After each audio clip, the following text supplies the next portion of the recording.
بقى البوست ده يقول لك تعادل فاركو والبنك الاهلي في مصلحه النادي الاهلي في صراع الهبوط. تشوف البوست ده تقف، ما هو حاجه من الاثنين، لا يجي معاك هستيري الضحك، يا اما تقف مبلم بقى. فهو يجيب تبليمه، هتقول لي دي صفحته الشخصيه، يقول اللي هو عايزه، ده مش عارف ايه، ده مش.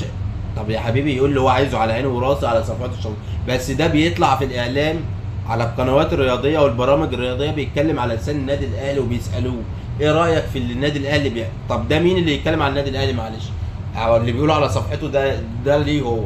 فواحد بيكره النادي الاهلي نطلعه ليه ويسالوا على، يعني يوم الماتش انبي والاهلي كانوا بيسالوه ده مين عشان يسال. يوم القرار بتاع كابتن محمود الخطيب كان بيقول لهم كفايه مين ده عشان يقول كفايه كده على الكابتن محمود الخطيب.